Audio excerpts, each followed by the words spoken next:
जी साथियों, अब हम पैराडाइज लॉस्ट की कंप्लीट बुक को समराइज करते हैं। जॉन मिल्टन का पैराडाइज लॉस्ट अंग्रेजी साहित्य में एक प्रसिद्ध एपिक है। उन्होंने स्वर्ग से मनुष्य के पतन के बारे में बाइबल के विवरण को समृद्ध, शानदार और टाइमलेस कविता में बदल दिया। बुक फर्स्ट में मिल्टन साहब ने क्या राइट किया है, क्या बताने की कोशिश की है, उसको आप समझिएगा। कह रहे हैं आहान मिल्टन ने म्यूज एक ऐसा वर्ड है जो प्रेरक शक्ति या प्रेरणा स्रोत या काव्य प्रतिमा या गंभीर विचार या ध्यान के लिए यूज किया जाता है। जैसे फॉर एग्जाम्पल के लिए संगीत हमेशा से उसका प्रेरणा स्रोत रहा है जो उन्हें खूबसूरत धुनें बनाने के लिए प्रेरित करता है। यह म्यूज का हमने आपको मतलब बताया। आइए अब हम फर्स्ट बुक को समराइज करते हैं। मिल्टन ने मनुष्य की पहली अवज्ञा, निषिद्ध फल, स्वर्ग से उनके निर्वासन यीशु मसीह के माध्यम से उसके अंतिम मोचन के बारे में गाने के लिए कहा। जो हेल में शैतान जलती हुई लैक पर लेटा हुआ स्वर्ग से अभी अभी गिरा हुआ हैरान होकर इधर उधर देखता है, बेलजेबल को पाता है। शैतान बताता है कि कैसे उसने और दूसरे स्वर्गदूतों के एक समूह ने भगवान से लड़ाई की और हार गए। हालांकि वे हार गए हैं लेकिन सब कुछ खो नहीं गया है।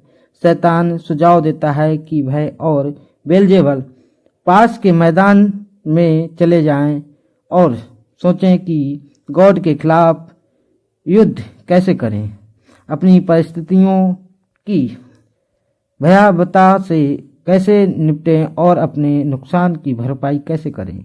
फिर वह सुझाव देता है कि उसकी सेनाएं मैदान पर फिर से इकट्ठा हो ताकि कार्रवाई की योजना बना सकें।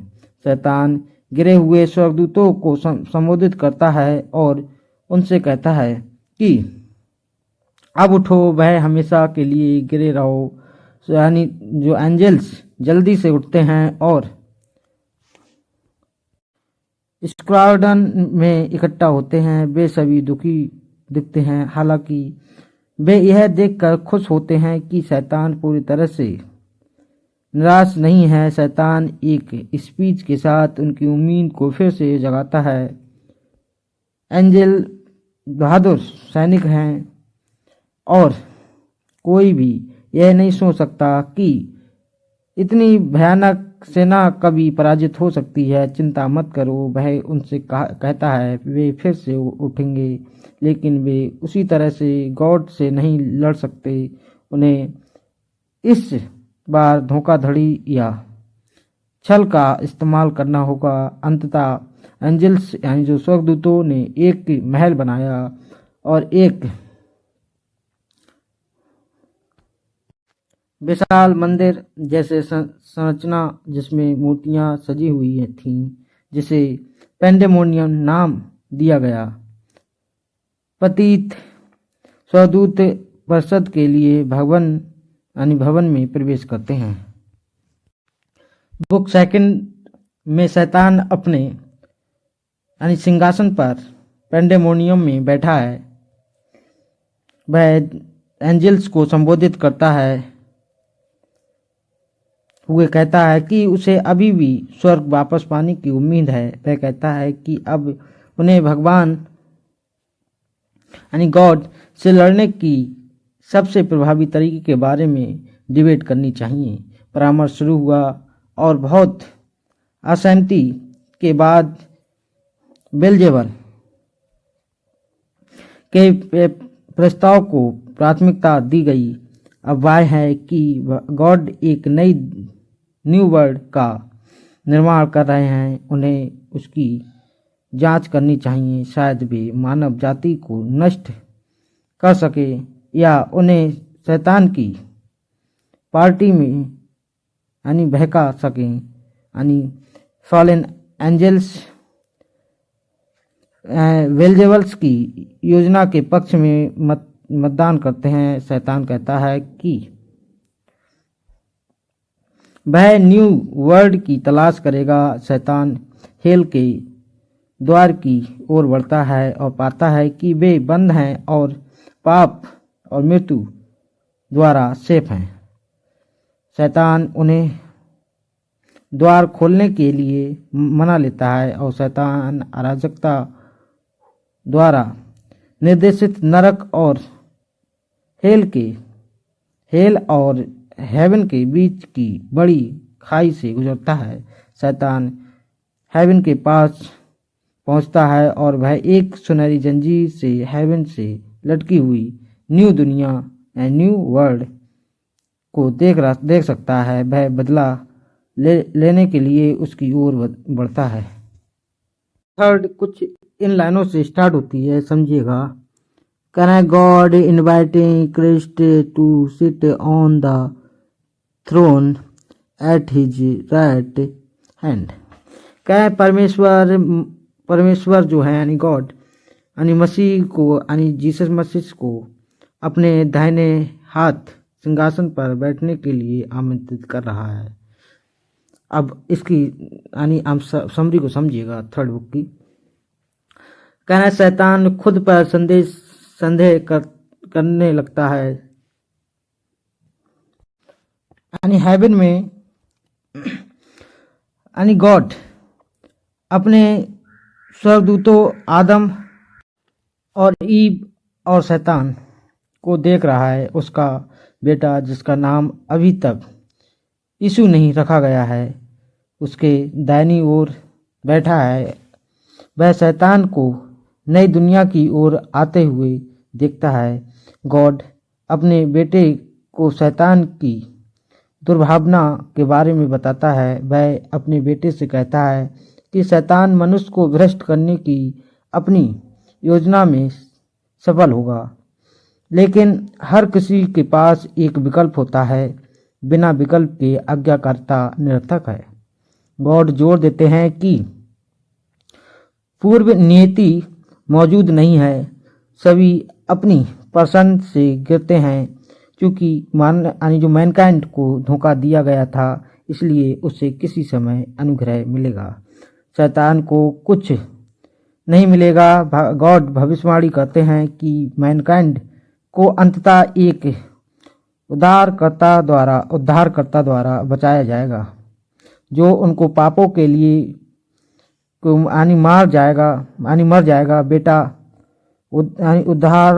उद्धारक बनने की पेशकश करता है और भगवान जो गॉड हैं उसके लिए सहमत होते हैं। इस बीच शैतान निर्मित यूनिवर्स के बाहरी छोर पर अराजकता से उभरता है। वह विभिन्न एरिया में भटकता है और अंत में खोल में एकमात्र उद्घाटन तक पहुंचता है और शैतान यूनिवर्स के अंदर उतरता है। सन तक पहुंचने के बाद वह एक एंजल ओरियल से आगे की दिशाएं पूछता है। जो एंजल का नाम ओरियल है, से आगे की दिशाएं पूछता है और ओरियल शैतान को उसके नए रूप एक युवा क्रूब एक अलग क्रम का देवदूत एंजल में नहीं पहचानता है और पृथ्वी का रास्ता बताता है। शैतान ईडन स्वर्ग के पास माउंट निफेटस पर धरती पर उतरता है। बुक 4 में शैतान खुद पर संदेह करने लगता है और इस बात पर पछतावा करता है कि उसने विद्रोह किया है और अपनी जाति से बहिष्कृत अवस्था पर क्रोधित होता है। वह वास्तव में कभी भी हेल से बच नहीं सकता, क्योंकि असली हेल उसके भीतर है। वह परेशान है। उसकी निराशा और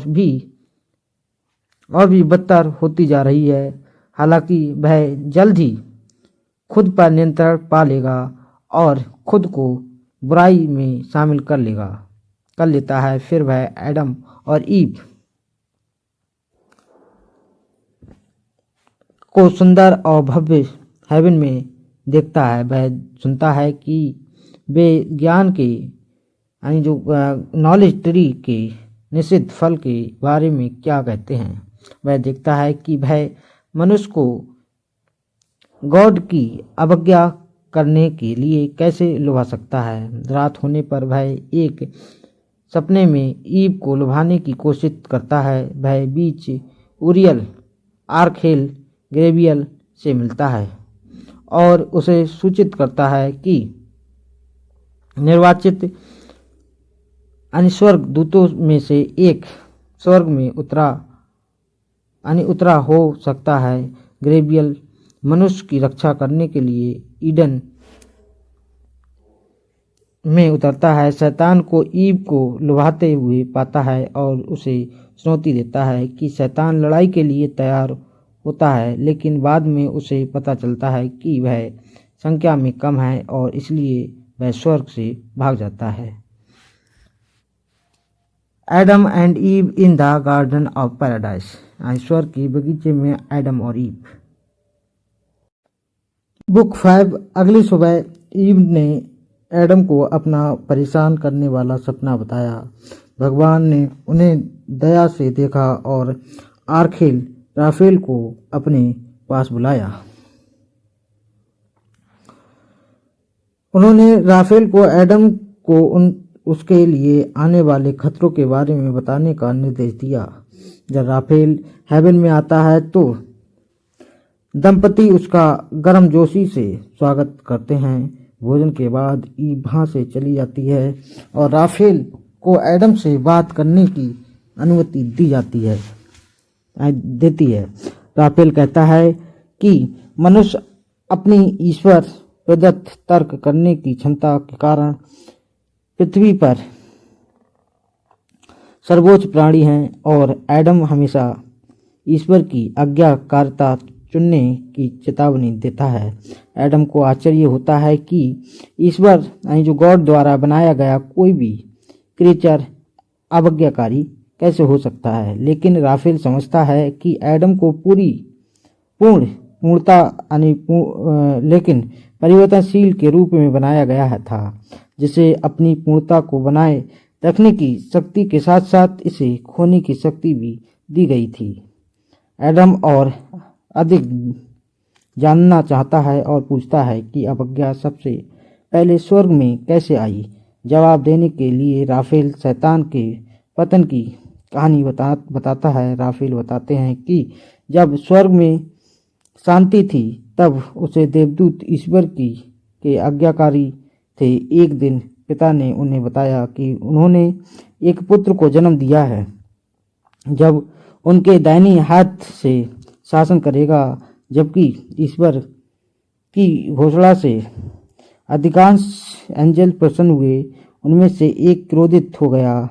वह गॉड को सम्मान से बहुत ऊंचा था और अपमानित महसूस करता था। वह गहरी दुर्भावना और तिरस्कार की भावना रखता था।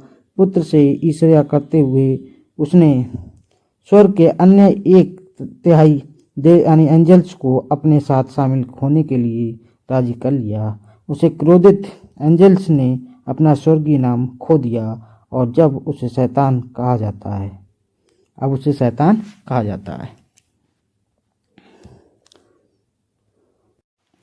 बुक 6 में राफेल बताता है कि कैसे माइकल और ग्रेबियल को शैतान और उसके राजदूतों के खिलाफ युद्ध के लिए भेजा गया था। माइकल ने शैतान को एक बड़ी तलवार में मारा और विद्रोही स्वर्गदूत अपने घायल नेता के साथ पीछे हट गए। शैतान की सेना अगले दिन तोपों का अनावरण करती है और अच्छे स्वर्गदूतों पर बमबारी करती है।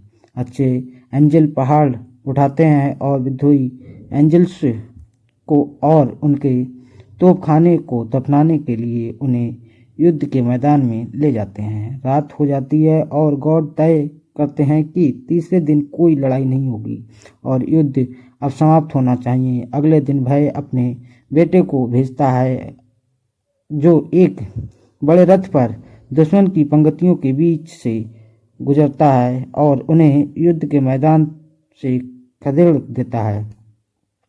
बेटा विद्रोह स्वर्गदूतों को घेर लेता है और उन्हें स्वर्ग की जमीन में एक छेद के माध्यम से स्वर्ग के द्वार से बाहर निकाल देता है। वे नरक जो हेल में उतरने से पहले 9 दिनों तक अराजकता में गिरते रहते हैं।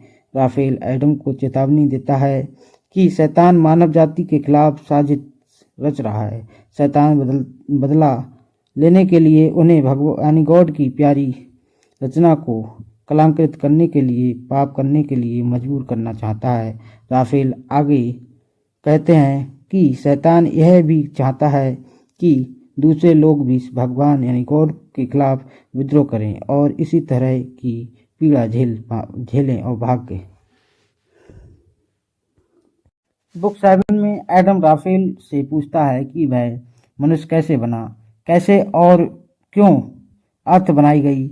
राफेल उसे बताता है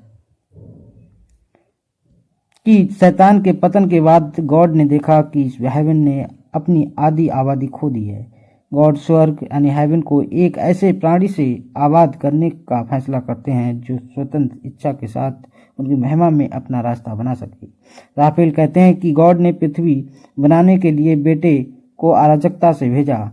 पहले दिन पृथ्वी अराजकता से बाहर निकलती है और उसे बराबर मात्रा में प्रकाश और अंधकार या रात और दिन दिया गया। दूसरे दिन वह वातावरण बनाता है। तीसरे दिन भूमि को अपनी पानी से अलग किया जाता है। चौथे दिन वह सूर्य, चंद्रमा और सितारों का निर्माण करता है। पांचवें दिन वह पक्षियों और सरीसृपों से समुद्र को आबाद करता है। छठे दिन वह जानवरों और कीड़ों से भूमि को आबाद करता है और अंत में अपनी छवि में मनुष्य बनाता है। उसके बाद उसकी महिमा समकक्ष बनाता है। वह मनुष्य को पृथ्वी पर सभी जानवरों पर अधिकार देता है। भगवान ने आदम को एक आदेश दिया, उसे ज्ञान के वृक्ष से फल नहीं खाना चाहिए जो अच्छे और बुरों का ज्ञान देता है। बेटा अपने काम को पूरा करने के बाद एक जंजीर से पृथ्वी को स्वर्ग के नीचे लटका देखा है। अपने काम से प्रसन्न होकर गॉड 7वें दिन आराम करते हैं। बुक 8 में एडम राफेल से सितारे, सूरज और ग्रह के बारे में पूछता है। ईव उन्हें अपने बगीचे की देखभाल करने के लिए छोड़ देता है। राफेल स्वर्ग के बारे में थोड़ी बात करता है और यहाँ तक कि अन्य ग्रहों पर रहने वाले प्राणियों का भी उल्लेख करता है, लेकिन एडम को चेतावनी देता है कि उन्हें बहुत उत्सुक नहीं होना चाहिए। एडम फिर राफेल को बताता है कि उसे ये राफेल है साहब, अब क्या होता है उत्सुक नहीं होना चाहिए। एडम फिर राफेल को बताता है कि उसे क्या याद है जब उसे बनाया गया था। उसे एक खूबसूरत जगह पर जागना और अपने अस्तित्व के बारे में सोचना याद है। उसे एक सपना आता है और भगवान उसे जवाब देते हैं कि यह वह भगवान था जिसने उसे बनाया था। एडम भगवान से कहता है कि उसे एक साथी चाहिए। एडम को सोने के लिए रखा जाता है और भगवान उसकी पसली से एक पसली निकालते हैं और इससे भगवान एक महिला बनाते हैं जो भगवान के सभी प्राणियों में एक एडम को सबसे सुंदर लगती है। एडम और राफेल के बीच प्रेम के बारे में चर्चा होती है। एडम ईव के लिए अपने कामुक और भावुक प्रेम को स्वीकार करता है। राफेल एक शुद्ध प्रेम की सलाह देता है जो मन और शरीर को फिर से जीवित और विस्तारित करता है। इसके बाद राफेल स्वर्ग लौटने के लिए विदा लेता है और एडम सो जाता है। बुक 9 में राफेल के जाने के बाद शैतान ईडन गार्डन में वापस लौटता है। वह ग्रेवियल और दूसरे प्रहरियों से बचते हुए दीवार के ऊपर से घुस जाता है। शैतान धुंध के रूप में बगीचे से घुस जाता है। फिर वह खुद को सांप में छिपा लेता है।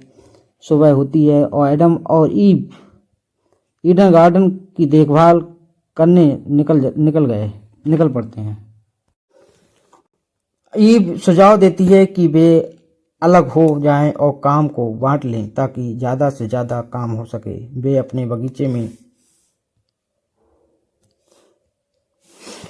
अलग अलग काम करने चले जाते हैं। शैतान ईव को अकेला पाता है और उसकी चापलूसी करता है। ईव हैरान रह जाती है कि सांप बोलना जानता है और पूछती है कि यह कैसे संभव है। शैतान जवाब देता है कि ऐसा इसलिए है क्योंकि उसने बगीचे के एक पेड़ से खाया था। वह उसे दिखाने के लिए ज्ञान के पेड़ के पास ले जाता है। हब्बा अंजू ईव पहले तो कहती है कि वह पेड़ से नहीं खा सकती, लेकिन शैतान अपनी बात पर अड़ा रहता है, यह तर्क देते हुए कि भगवान वास्तव में चाहते हैं कि वे पेड़ से खाएं। यानी गॉड केवल इसलिए मना करते हैं क्योंकि वह चाहते हैं कि वे अपनी स्वतंत्र इच्छा का प्रयोग करें। ईव को प्रलोभन महसूस होता है। वह फल को पकड़ती है, उसे पेड़ से तोड़ती है और एक टुकड़ा खाती है। तब पृथ्वी को चोट लगती है और प्रकृति दुख में आहे भरती है क्योंकि इस कृत्य से मानव जाति का पतन हो गया। ईव का पहला गिरा हुआ विचार एडम को ढूंढना और उसे भी निषिद्ध फल खिलाना है ताकि वे समान हो सकें। वह उसे पास में पाती है और उसे बताती है कि उसने फल खा लिया है और उसकी आंखें खुल गई हैं। एडम को एहसास होता है कि अगर उसे बर्बाद होना है तो उसे भी उसका अनुसरण करना होगा। वह फल खाता है। दोनों वासना से ग्रस्त हो जाते हैं और एडम ईव को वापस किनारे पर ले जाता है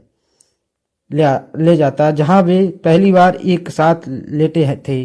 वे सोते हैं और उठते हैं। वे अपने पास को पहचानते हैं और महसूस करते हैं कि उन्होंने स्वर्ग खो दिया है। बुक 10 में हेवन में परमेश्वर को तुरंत पता चल जाता है कि आदम और ईव ने ज्ञान के वृक्ष से फल खा लिया। ग्रेवियल और अन्य स्वदूत स्वर्ग में वापस उड़ जाते हैं और रिपोर्ट देते हैं कि उन्होंने शैतान के बगीचे में फिर से प्रवेश करने से रोकने के लिए सब कुछ किया। भगवान कहते हैं कि ऐसा होना तय था। फिर वह अपने बेटे को जोड़े पर फैसला सुनाने के लिए धरती पर भेजता है।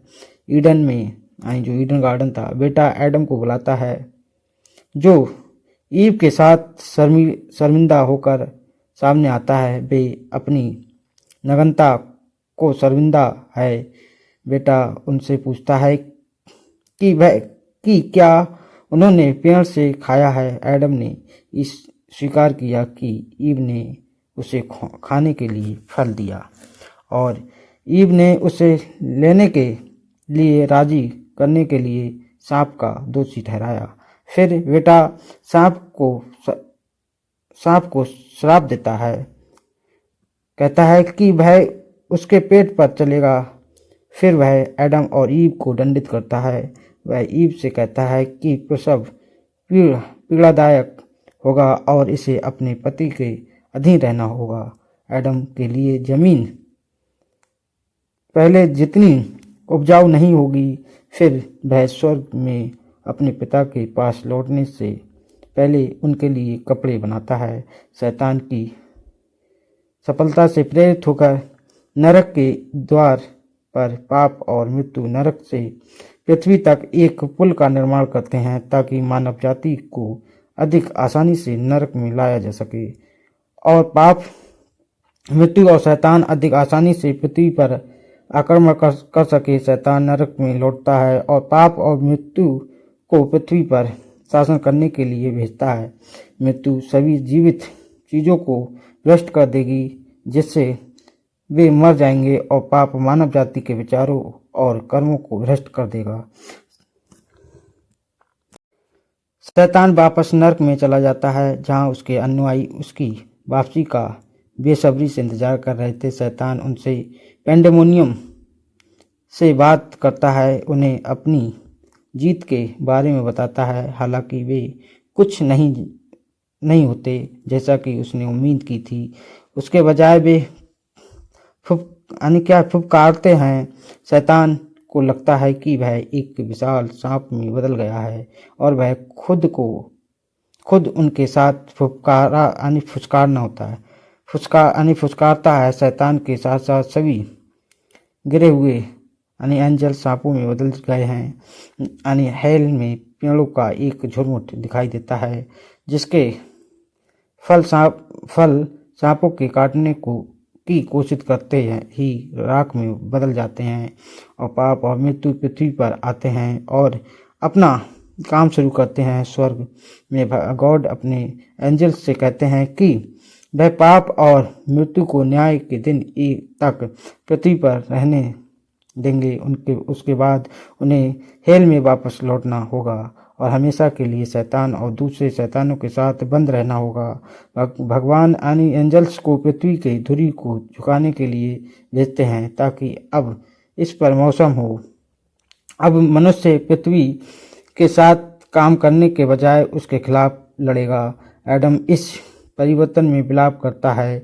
वह हब्बा ईव को पीछे हटाता है और ईव निराश होकर मृत्यु की कामना करती है। एडम उसे मना करता है। ईव की बात पर असर करती है। वह शांत हो जाता है, उसे सांत्वना देता है, दिलासा देता है और उनके पतन की जिम्मेदारी साझा करता है। वह कहता है कि उन्हें एक दूसरे पर दोष लगाना बंद कर देना चाहिए। उन्हें अपनी गलतियों के साथ जीना चाहिए और अपनी गिरती हुई स्थिति का पूरा लाभ उठाना चाहिए। वे उस स्थान पर लौटते हैं जहां उन्हें दंडित किया गया था। वहां वे अपने घुटनों पर गिरते हैं, अपने पापों को स्वीकार करते हैं और क्षमा मांगते हैं। भगवान ने आदम और जो बुक 11 है उसमें भगवान ने आदम और ईव की क्षमा की प्रार्थना सुनी। उसने उन दोनों के बारे में अपना फैसला हल्का करने का फैसला किया। उसने महादूत माइकल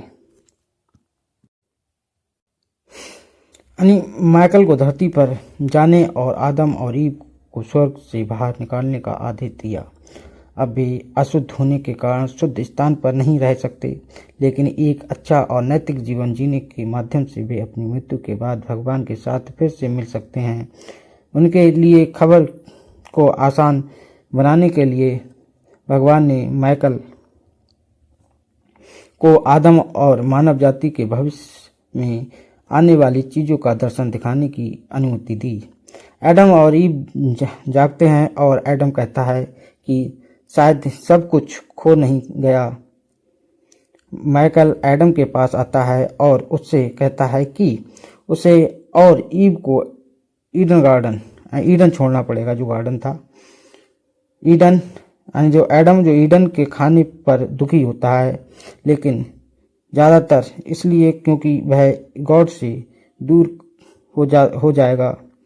माइकल जवाब देता है कि गॉड हर जगह है, ईडन के बाहर भी। फिर मादूत ईव को सुला देता है और एडम को मानव जाति के भविष्य के दर्शन दिखाने के लिए एक ऊंची पहाड़ी पर ले जाता है। वह उसे कैन और हाबिस दिखाता है, जो एडम और ईव के पहले बेटे हैं, और मृत्यु का पहला दर्शन दिखाता है। देवदूत उसे दिखाता है कि मृत्यु किस तरह से मनुष्यों के जीवन को ले जाएगी, बीमारी, युद्ध और बुढ़ापा। माइकल कैन के बेटे पैगंबर हेनोक मानव जाति में हिंसा की शुरुआत और न्यू और वाण की कहानियां सुनाती है। लास्ट बुक को आप समझिएगा। यहाँ लिखा हुआ है beyond paradise a new journey called life. स्वर्ग से परे जीवन नामक एक नई यात्रा। लास्ट 12 बुक में माइकल मानव को आदम को मैनकाइंड के भविष्य की कहानी सुनाते रहते हैं। वे कहानी सुनाते हैं कि कैसे गॉड ने एक राष्ट्र इस्राएल को अपने चुने हुए लोगों के रूप में चुना। वे अब्राहम, मूसा और दाऊद की कहानी सुनाते हैं और बताते हैं कि कैसे मसीह अन्यथा उद्धार लाने के लिए आएंगे। वे यह भी भविष्यवाणी करते हैं कि जब तक मसीहा यानी जो ईसा मसीह थे अंतिम न्याय के समय दूसरी बार वापस नहीं आएंगे और सभी मैनकाइंड का न्याय नहीं करेंगे और स्वर्ग और पृथ्वी को फिर से एक नहीं करेंगे, तब तक पृथ्वी पर ईश्वर का राज्य वास्तव में स्थापित नहीं होगा। माइकल ने एडम से